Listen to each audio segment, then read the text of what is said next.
جن مرحومین کی خدمت میں ایصال ثواب کی نیت سے یہ مجلس منعقد کرائی جا رہی ہے، خداوند منان ان سب کو جوار رحمت عطا فرمائے۔ جو نیکیاں انہوں نے اپنی زندگی میں انجام دی تھیں، رب العزت ان تمام حسنات کو قبول فرمائے، اور جو خطائیں صغیرہ یا کبیرہ گناہ ان سے سرزد ہوئے تھے بحق شہداء کربلا ان سب کو معاف فرمائے۔ خداوند منان ہمیں بھی اپنے گناہوں سے توبہ کی توفیق بخشے، ہمارے تمام گناہوں سے درگزر فرمائے، ہمارے دلوں کو اپنی اطاعت کی محبت سے سرشار فرمائے،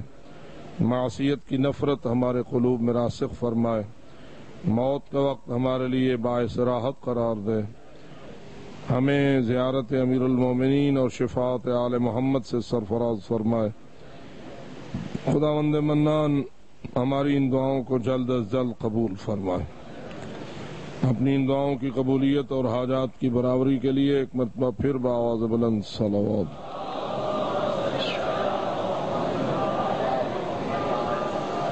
برادران ایمانی، بانیان محترم نے جو موضوع میرے ذمہ لگایا، گرمیوں کی شدت، حالات کی نزاکت کے اعتبار سے وہ موضوع آپ کے لیے خشک بھی ہے اور سخت بھی، لیکن بہرحال میں جتنا بھی میرے پاس گنجائش ہے توحید، تعلیمات آل محمد کی روشنی میں چند جملے اس حوالے سے عرض کرنے کی سعادت حاصل کروں گا۔ جو حضرات خلوص قلب سے سماعت فرمانا چاہتے ہیں وہ بآواز بلند صلوات پڑھیں۔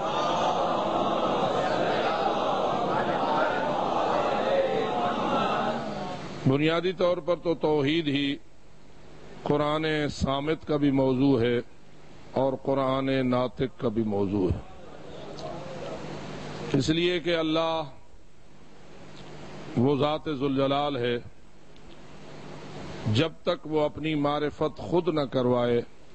کوئی اس کی معرفت حاصل کرنے میں کامیاب نہیں ہو سکتا۔ باقی چیزوں کے بارے میں کچھ نہ کچھ انسان اپنے وسائل علمی اور اپنے حواس سے خمسہ کے ذریعہ معرفت حاصل کر لیتا ہے۔ جو چاہے چیزیں دکھائی دینے والی ہیں ان کو دیکھ کر ان کے بارے میں کچھ معلومات لیتا ہے، جو چیزیں سنائی دینے والی ہیں ان کو سن کے ان کے بارے میں علم حاصل کرتا ہے، جو چیزیں سونگھی جا سکتی ہیں ان کو سونگ کر آگاہی حاصل کرتا ہے، جو چیزیں چکھی جا سکتی ہیں ان کو چکھ کے ان کے متعلق علم حاصل کرتا ہے، جو چیزیں مس اور ٹچ ہو کر آگاہی کا باعث بنتی ہیں۔ اللہ نے انسان کے پورے بدن میں ایک قوت لامسہ علم حاصل کرنے کے وسیلے کے طور پر بنائی ہے، اور بہت ساری چیزوں کا علم ہمیں ان چیزوں کے ہمارے بدن کے ساتھ لمس کے ذریعہ حاصل ہو جاتا ہے۔ مثلا جیسے کہ یہ پنکھا چل رہا ہے، اس میں سے جو ہوا محسوس ہو رہی ہے نہ وہ آنکھوں سے دکھائی دیتی ہے، نہ وہ کانوں سے سنائی دیتی ہے، نہ وہ ناک سے سونگھی جا سکتی ہے، نہ وہ زبان سے چکھی جا سکتی ہے۔ پتہ چلتا ہے بدن کے ساتھ لمس جب ہوتی ہے تو پتہ چلتا ہے کہ ہوا ہے، اور آیا وہ ٹھنڈی ہے یا وہ گرم ہے، یا اس کی نوعیت تیز ہے یا اس کی نوعیت نرم ہے، وہ آیا نسیم سحر کی طرح ہے یا وہ ہاڑ کی گرمی کی طرح ہے۔ جو بھی ہے بدن سے لگے گی تو معلوم ہوگا کہ وہ ہے اور کیسی ہے، نہیں لگے گی تو نہیں۔ اور یہ اللہ نے انسان کو 5 دروازے علم حاصل کرنے کے لیے عطا فرمائے ہیں، گویا ان 5 سے اسے بڑی محبت ہے جن کے نام پر وہ 5 حواس خمسہ ہمیں عطا فرماتا ہے۔ پنجتن پاک کے نام پر بآواز بلند صلوات۔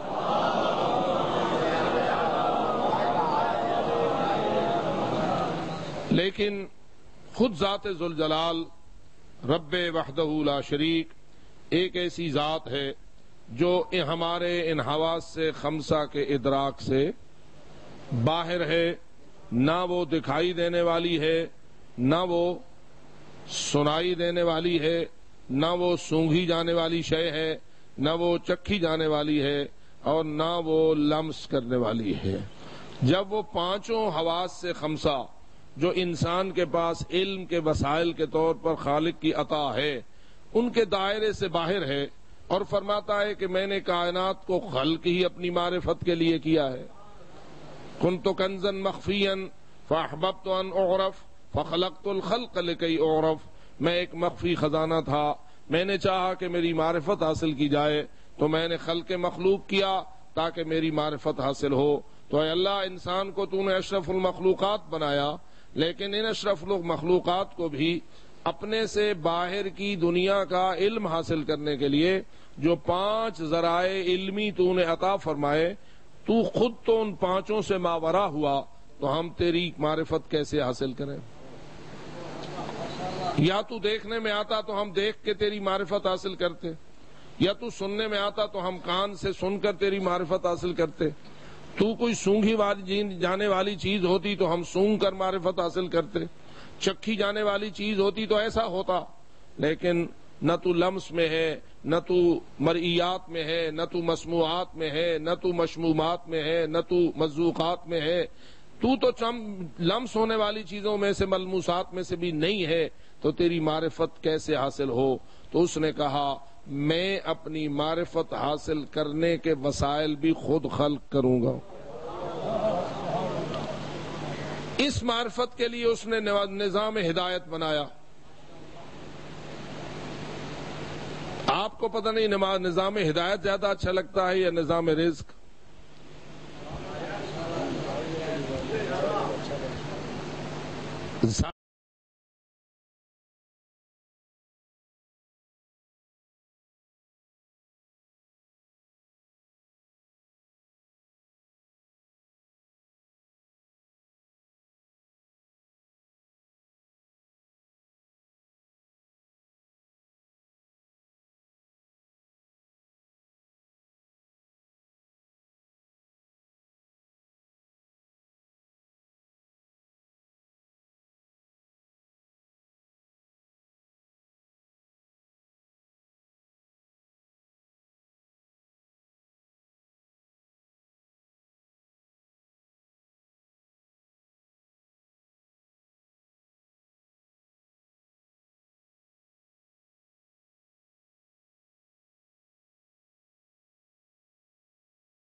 دن ساری رات ملازم اپنی ملازمت میں، کاشتکار اپنی کاشتکاری میں، تاجر اپنی تجارت میں، ہر زحمت کش اپنی زحمت میں لگا ہوا ہے رزق کی تلاش میں، جبکہ وہ فرماتا ہے کہ رزق میں نے اپنے ذمے لے لیا ہوا ہے، اور ہم اپنے 24 گھنٹوں کا زیادہ حصہ تلاش رزق میں صرف کرتے ہیں۔ آیا تلاش رزق زیادہ اہم ہے یا تلاش ہدایت؟ جمعہ نماز پڑھ کے بیٹھے ہو، ماشاءاللہ ظہر و عصر سے بھی مشرف ہوئے ہو، درمیان خطبتین بھی آپ کے سامنے ہوئے، ایک بہت بڑی عبادت گاہ میں آپ ایک بہترین عبادت سے سرشار ہو کر تشریف فرمائیں، بتائیے رزق زیادہ اہم ہے یا ہدایت؟ جی پھر سوچ لو، مسجد کے باہر فیصلہ بدل نہ جائے۔ اور وہ فرماتا ہے وَمَا مِن دَابَّةٍ فِي الْأَرْضِ إِلَّا عَلَى اللَّهِ رِزْقُهَا، رزق بھی اللہ کے ذمے، إِنَّ عَلَيْنَا لَلْهُدَىٰ، ہدایت بھی اللہ کے ذمے، رزق بھی اللہ کے ذمے اور ہدایت بھی۔ رزق کا بھی اس نے نظام خلق کیا اور ہدایت کا بھی اس نے نظام خلق کیا۔ رزق کے نظام کا حصہ سورج بھی ہے، رزق کے نظام کا حصہ زمین بھی ہے، رزق کے نظام کا حصہ بارشیں بھی ہیں، رزق کے نظام کا حصہ قوت نشو و نما بھی ہے، رزق کے نظام کا حصہ بہتے ہوئے نہریں اور دریا بھی ہیں، رزق کے نظام کا حصہ وہ گلیشیئرز بھی ہیں کہ جو ہم سے ہزاروں میل دور میلوں موٹی برف کی شکل میں بیٹھے ہوئے ہیں، ان کے پانیوں کا پگھلنا، ان کا دریا بننا، ان کا ہمارے قریب سے گزرنا، اس پانی کا دائیں اور بائیں چشموں کی شکل میں رس آ جانا، تیرا موٹر لگانا اور تیرے گھر سے